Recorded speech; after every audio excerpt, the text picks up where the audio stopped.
The scent of freshly cut grass and damp earth was supposed to be the fragrance of my new life. It was the aroma of peace, a deliberate and desperately needed antidote to the years spent breathing the sterile, recycled air of windowless government offices and the acrid tang of jet fuel on foreign tarmacs. I'd bought the house in Maple Creek Estates for its profound and comforting anonymity.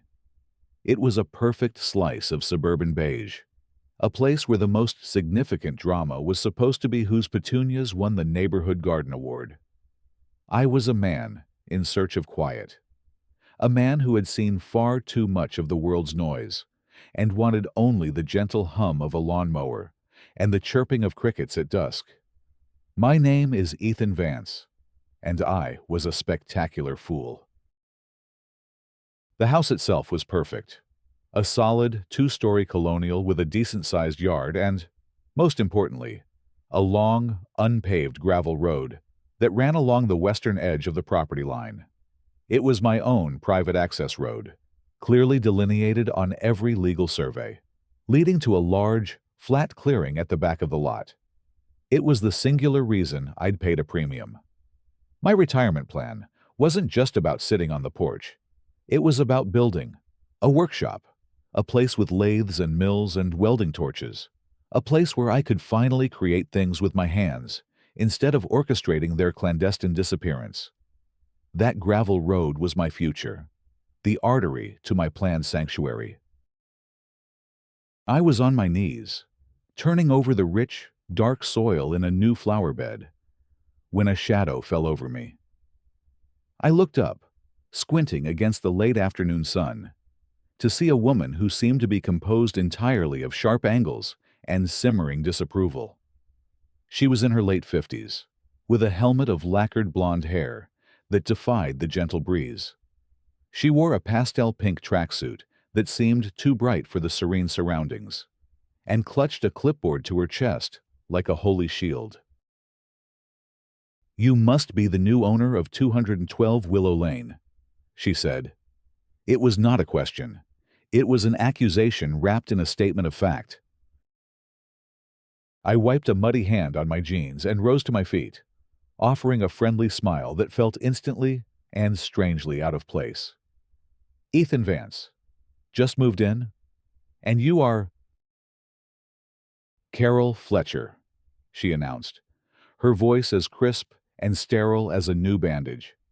"I am the president of the Maple Creek Homeowners Association." She said president, with the same grave weight a four-star general might use to announce their rank. As she spoke, my eyes drifted past her to her own home across the street. It was immaculate. The lawn, a perfect, uniform green carpet. The two-car garage door was open, revealing a pristine concrete floor. One side held a gleaming Lexus sedan. The other side was conspicuously, spotlessly empty. "I was just doing my weekly compliance walkthrough, and I noticed a few things," she continued, her attention snapping back to me. She tapped the clipboard with a perfectly manicured nail. "First, your mailbox." I glanced at the perfectly ordinary black, standard-issue mailbox that stood by the curb. "What about it?" "The approved color for mailboxes in Sector B, as per bylaw, 14 subsection C, is desert taupe, not black. You'll have received the welcome packet with the full code of conduct. I suggest you read it thoroughly." "Desert taupe," I repeated, the words feeling foreign and ridiculous on my tongue. "Right. I'll pick some up this weekend." Her eyes, small and hard like ball bearings, narrowed slightly. She wasn't looking for compliance. She was probing for weakness, looking for the start of a fight. Her gaze swept past me, across my lawn, and settled with an unnerving intensity on the gravel road.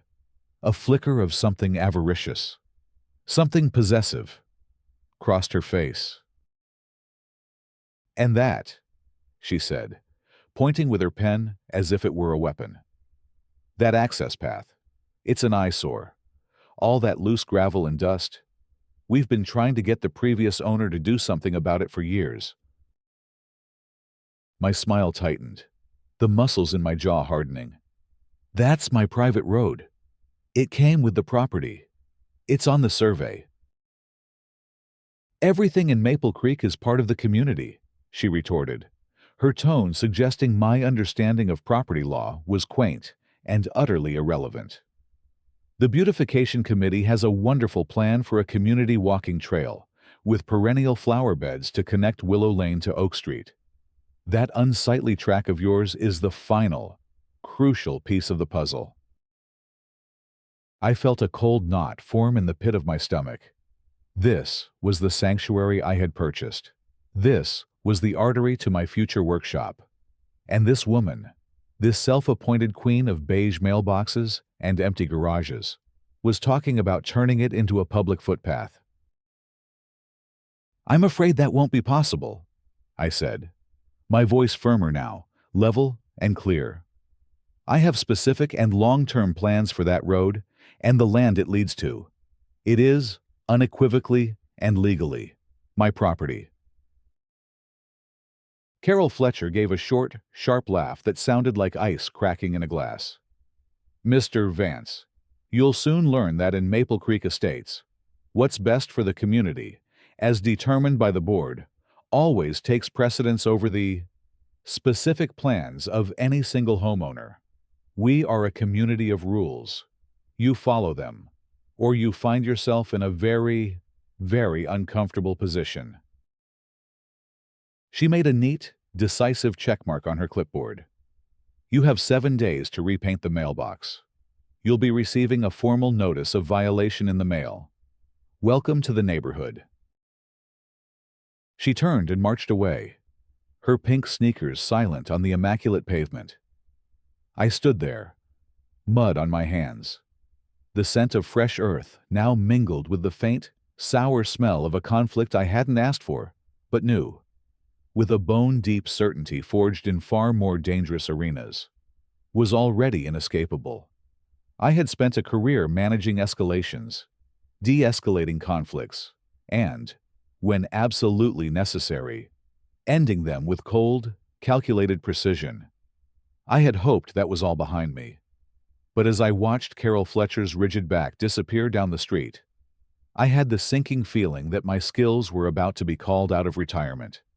The battle for Maple Creek had begun, and the first shot was fired over a can of desert taupe paint. The first official salvo arrived 3 days later, a crisp, cream-colored envelope tucked into my non-compliant black mailbox. The letterhead was embossed with the Maple Creek Estates logo, a single, perfect maple leaf. Inside, the notice of violation was written in the kind of sterile, passive-aggressive legalese designed to intimidate and demoralize. It cited Bylaw 14C, the mailbox uniformity mandate, and levied a fine of $25 payable within 30 days. A handwritten note was scrawled at the bottom in a sharp, slanted script. "A prompt resolution is appreciated. C.F." I sighed, reading it over my morning coffee. It was petty, absurdly so. But it was a textbook opening move. This wasn't about a mailbox. It was about establishing a chain of command. Carol was testing my defenses, seeing if I was a pushover. In my old life, we called this proactive probing. I decided, for the sake of a peace I still desperately hoped to achieve, to make a strategic concession.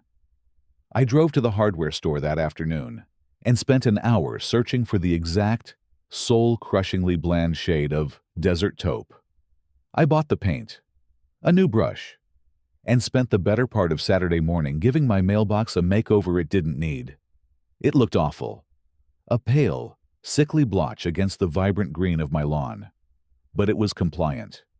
I even took a time-stamped photo of the finished product, a habit I couldn't shake. Document everything. I thought that would be the end of it. It was a foolish, naive thought. The following week, a second cream envelope appeared. This one was for lawn height discrepancy. A violation of bylaw 8A. My grass, in a single patch near the driveway, had apparently exceeded the maximum regulated height of 3 inches by 1/4 of an inch. The fine was $50. I stared at the notice, then at my lawn. I had mowed it 2 days prior. I had the distinct and unsettling image of her, belly down in the pre-dawn dew, measuring my lawn with a caliper. I paid the fine. I adjusted my lawnmower blade to its lowest setting. I started mowing twice a week. Then came the violation for improper waste receptacle display.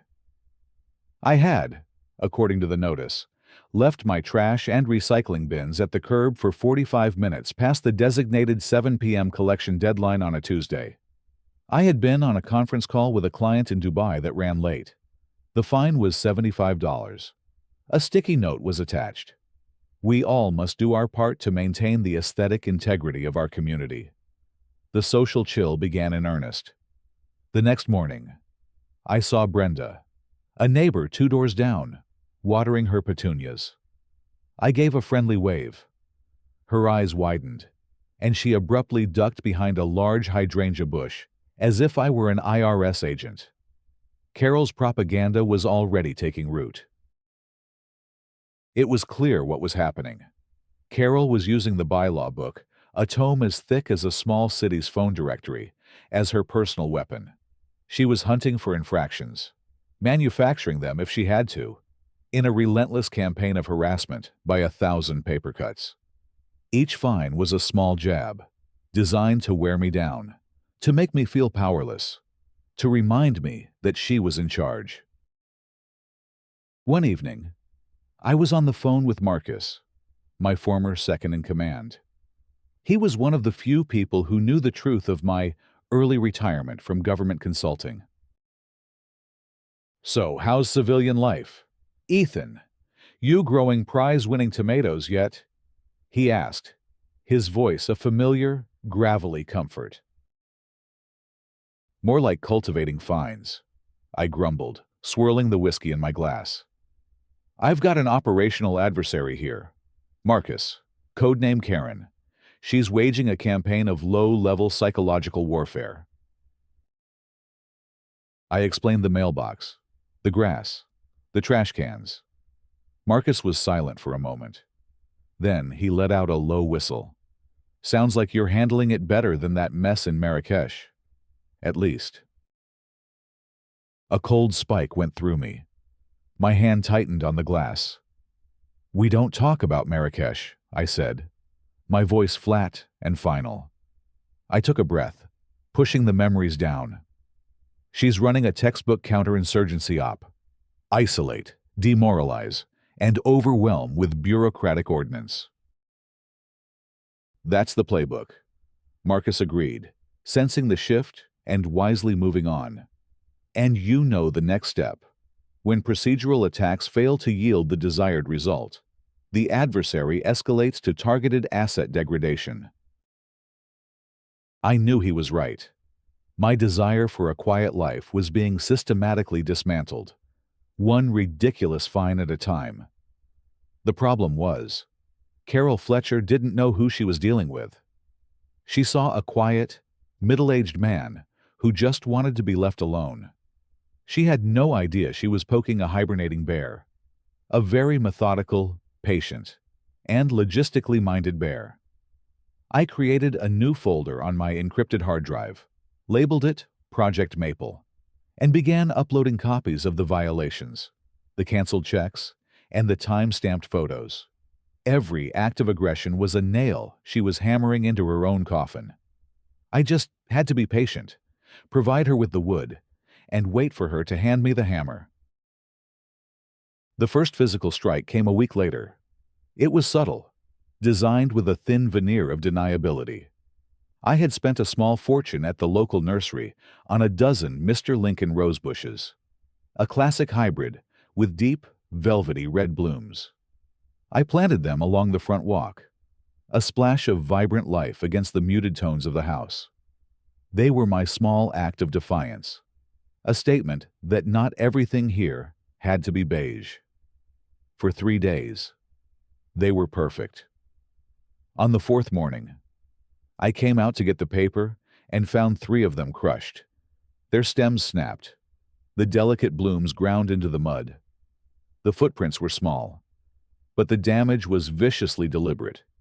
It could have been a careless teenager, a stray dog, anything. But I knew. It was a message. My first instinct, a ghost of my old self, was to react with overwhelming force. But the new Ethan, the man who yearned for peace, reined it in. Retaliation was a dark, familiar road I didn't want to travel again. Instead, I did what I did best. I gathered intelligence. That afternoon, I was no longer a retired consultant. I was a security specialist conducting a threat assessment of a compromised domestic location. I drove to a specialty electronics supplier an hour away, a place that catered to private investigators and corporate security firms. I returned with a Pelican case containing 4 TR4 infrared micro cameras. They were military-grade, weatherproof, with motion-activated recording, thermal imaging, and software that could tag and track faces. They were smaller than a golf ball and broadcast an encrypted high-definition feed directly to a secure server in my basement. To anyone else, it was $1,000 of overkill. To me, it was standard operating procedure for establishing a secure perimeter. I spent the rest of the day installing them with practiced efficiency, tucking them into the eaves, a hollowed-out garden gnome, and the bark of an old oak tree. I was no longer blind. A few days later, the escalation continued. I found a long, deep scratch along the passenger side door of my Ford F-150. It was a perfect, continuous line from headlight to taillight, cut right down to the bare metal, the kind of scratch a key makes. The cameras told the real story.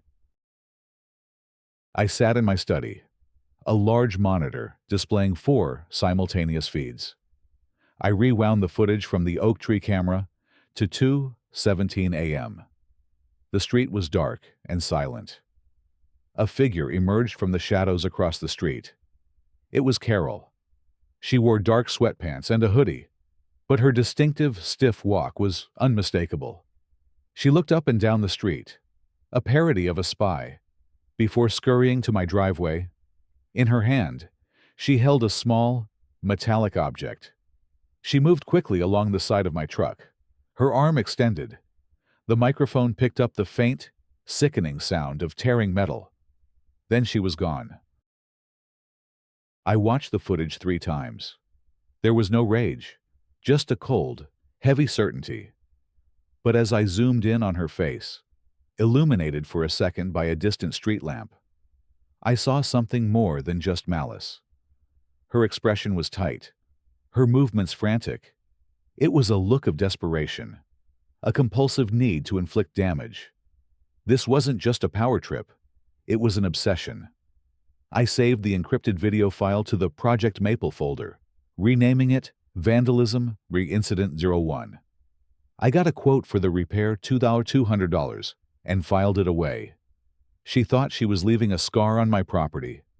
In reality, she was signing a confession. Having successfully poisoned the well of public opinion, Carol escalated to her next logical phase, weaponizing external authorities. She was no longer content to be the sole enforcer. She wanted the validation and power that came with a government uniform showing up on my doorstep. The first visit was from City Code Enforcement. It was a Tuesday morning. I was in my office, reviewing freight shipping schedules for a client in Singapore, when the doorbell rang. Through the peephole, I saw a man in a crisp blue uniform, holding a clipboard that looked distressingly similar to Carol's. "Mr. Vance?" he asked politely.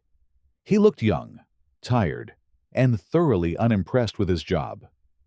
"We received an anonymous complaint about an unregistered business being operated from this residence, specifically a commercial landscaping company." Of course, The Facebook post about the sprinkler installation had been the predicate. "There must be a mistake," I said calmly. I gave him a tour of the property. He found nothing. "Everything seems to be in order here, sir," he said with a sigh. "Sorry to have bothered you. We get these calls all the time from that type of neighbor." He knew exactly what was going on. I thanked him, and he left. Across the street, a curtain in Carol Fletcher's front window twitched. 2 weeks later, animal control showed up, responding to a complaint about a large, neglected German shepherd that I did not own. The officer was deeply apologetic. I added the incident reports to my dossier. Carol was becoming predictable. Her escalations were linear, her tactics drawn from a very small, unimaginative playbook. That evening, I called Marcus. "She's probing my defenses with external assets," I said. "It's getting tiresome." "It's a classic desperation move," Marcus replied. "She's overplaying her hand. Ethan, people like that always do. They get so focused on winning, they don't see the hole they're digging for themselves." "I know," I said, looking at the folder on my screen. It was a monument to her obsession. I might need to call in a favor from Langley, just for some public domain satellite archives. See what her pattern of life is outside the neighborhood. There was a pause on the other end. "Be careful, Ethan. You're out of that world for a reason." "This isn't that world," I said, though I wasn't entirely sure I believed it myself. "This is just pest control." I knew she was going to hit bedrock soon. Her failed attempts were just the preliminary softening up phase. The main assault was coming, and it would be aimed at the one thing she coveted more than anything: my road. The final escalation, when it came, was both breathtakingly audacious and deeply personal. It was the moment the Cold War turned hot. Carol, having failed to dislodge me through a campaign of 1,000 cuts, decided to go for a single, decapitating blow. She was coming for my land. It started with another cream-colored envelope, but this one was thicker, heavier. It was a formal notice of a special meeting of the Maple Creek Estates HOA Board of Directors. The sole item on the agenda was Resolution 2025-07, the condemnation and reappropriation of the unimproved access path at 212 Willow Lane for the Maple Creek Community Beautification Project. They were going to try and legally steal my road. I immediately called my lawyer, Ms. Albright, who was incensed. "This is an outrageous overreach, Mr. Vance," she fumed. "An HOA has no power of eminent domain. This is laughably illegal."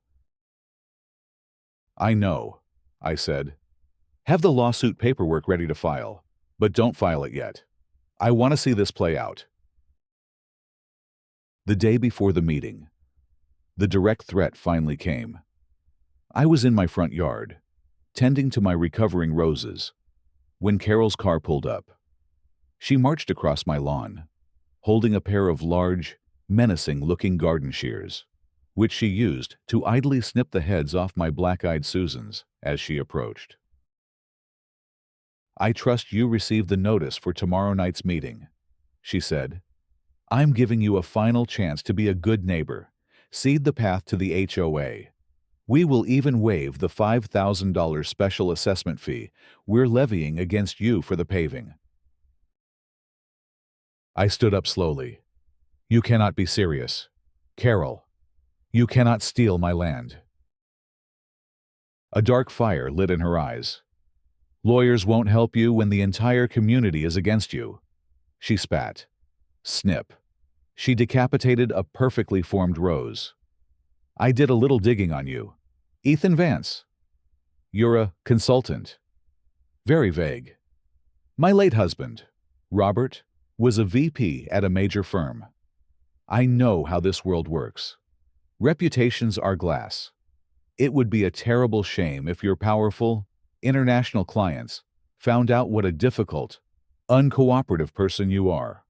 One bad word in the right ear. There it was. The final escalation.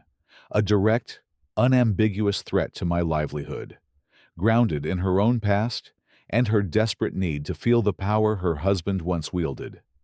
She was threatening to burn down the last vestiges of my career, the dam of my patience, so carefully maintained for months, finally broke, not with a flood of rage, but with a quiet, decisive crack. I looked at her, at the crazed certainty in her eyes, at the garden shears clutched in her hand. I didn't say a word. I simply gave a single, almost imperceptible nod. It was not a nod of agreement. It was a nod of acknowledgement. Mission brief received. The objective was now clear. The rules of engagement had irrevocably changed. She took my silence as fear. A smug, triumphant smile spread across her face. "I thought you'd see it my way," she said. She turned and walked back to her car, leaving a trail of beheaded flowers in her wake. She had no idea what she had just done. She had mistaken a predator's patience for a prey's fear. She thought she was delivering an ultimatum. In reality, she had just authorized my response. A full-spectrum, decisive response. Operation Maple Freedom was a go. The community clubhouse buzzed with a righteous energy. It was a large, soulless room with a linoleum floor, fluorescent lighting, and stacking chairs arranged in neat rows. Nearly 50 residents had turned out for the public execution. They murmured amongst themselves, their faces a mixture of curiosity and self-satisfied certainty. They had read Carol's screeds, seen the city officials at my door, and swallowed her narrative whole. I was the villain, the outsider who threatened their precious aesthetic unity. I sat alone in the back row, a quiet island in a sea of hostility, a slim, black briefcase on the chair beside me. I was calm. My heart beat with the slow, steady rhythm of a man who had already seen the end of the movie. At precisely 7:30 p.m., Carol, flanked by her 2 loyal board members, banged a small wooden gavel. "Good evening, everyone," she began, her voice radiating smug authority. "We are here to vote on Resolution 2025-07, a vital final step in our community beautification project." She launched into a prepared speech, her voice dripping with false sincerity. She held up an artist's rendering of an idyllic walking path, my path bordered with petunias. Then, her tone hardened. "Unfortunately, one resident, Mr. Vance, has put his own selfish desires above the good of the entire community." A wave of angry muttering swept the room. The board has been left with no choice. We are therefore voting to reclaim the unused, unsightly gravel path on his property line for the benefit of all. The time for discussion is over. The time for a vote is now. She was beaming, soaking in her moment of ultimate triumph. It was at that exact moment that the first phone buzzed. A man in the front row pulled his cell from his pocket, his brow furrowed. Then another buzzed, and another. A low hum of electronic notifications spread through the room like a contagion.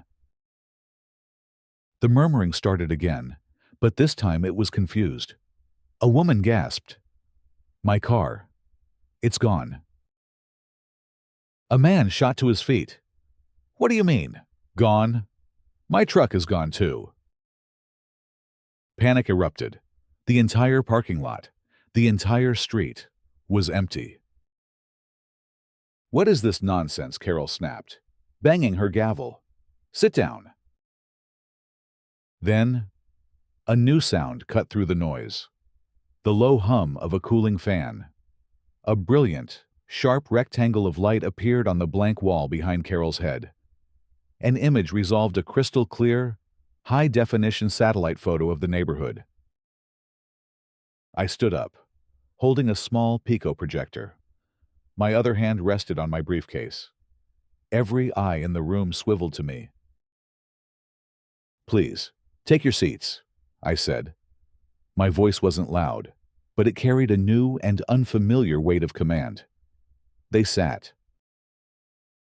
At approximately 1900 hours this evening, I began, my tone calm and clinical.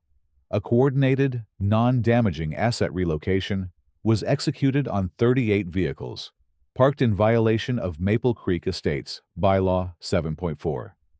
I clicked a button, and the text of the bylaw appeared on the wall.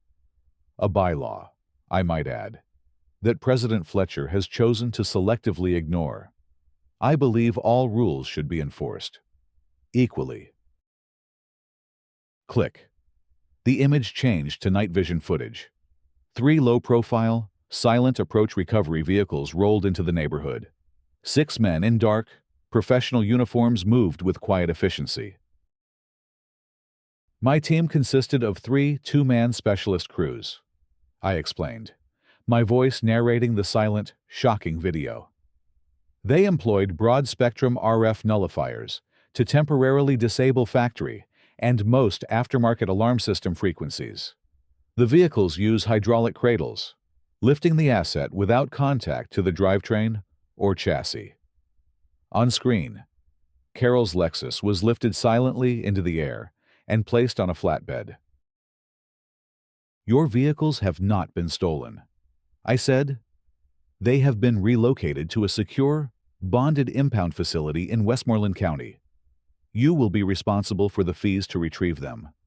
There was one minor, predictable complication. The video zoomed in on a vintage Mustang. "Mr. Henderson's car has a hardwired, non-RF kill switch alarm. Took my specialist an additional 90 seconds to manually bypass. A minor delay, easily absorbed into the operational timeline." The room was utterly silent. The silence wasn't empty. It was heavy, filled with the frantic whirring of 50 minds trying to recalibrate their entire understanding of the man in the back of the room. The air was thick with the smell of stale coffee and raw fear.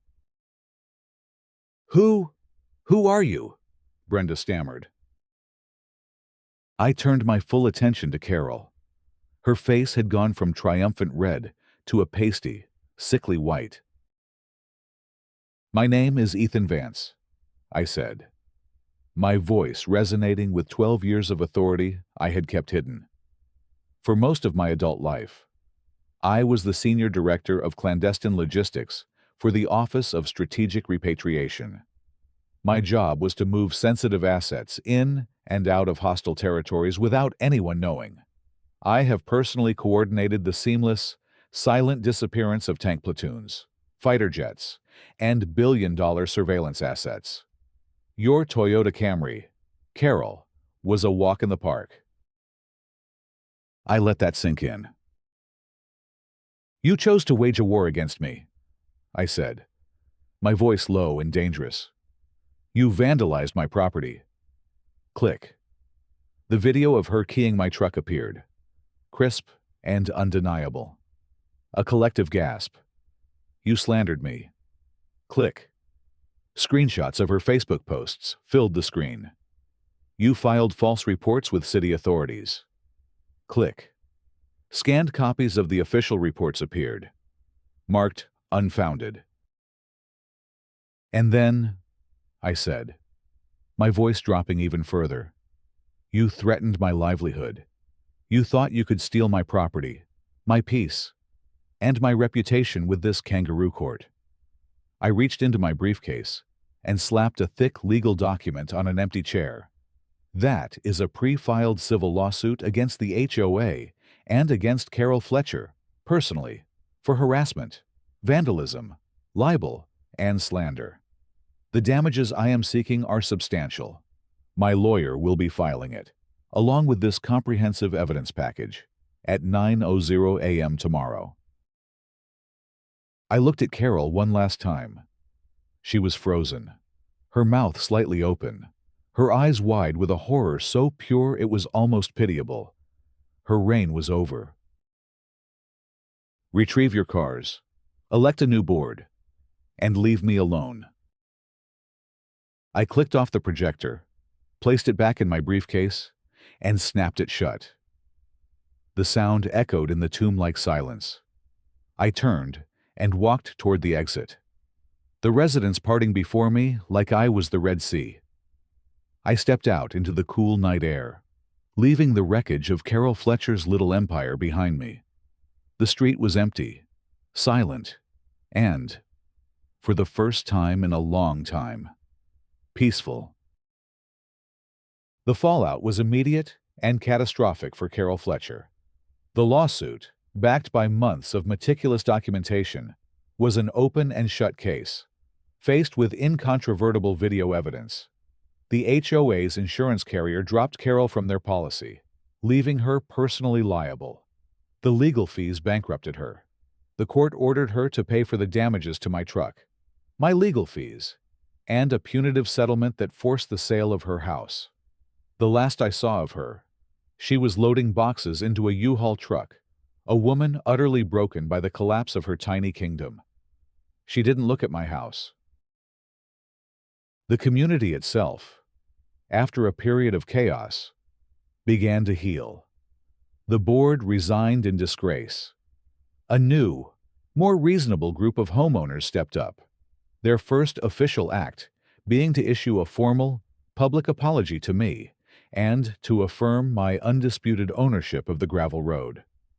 The residents, having had to pay several $100s each to retrieve their cars, had learned a valuable lesson about the cost of blindly following a petty tyrant. As for me, I finally got the peace I had craved. The work on my workshop began that spring. The gravel road saw the happy traffic of cement mixers and lumber trucks. I built it with my own hands, a sanctuary of steel and wood. One afternoon, while unpacking old boxes, I found a small, twisted piece of metal, a fragment from a helicopter rotor, a souvenir from the mission in Marrakesh that had nearly cost me everything and had sent me searching for this quiet life. I held it for a moment, the cold metal a reminder of the man I used to be. Then, I placed it inside a small wooden box, locked it, and put it on a high shelf. I turned back to the workbench, picked up my tools, and got to work. The hum of my machines the only sound in the quiet afternoon. I was finally home.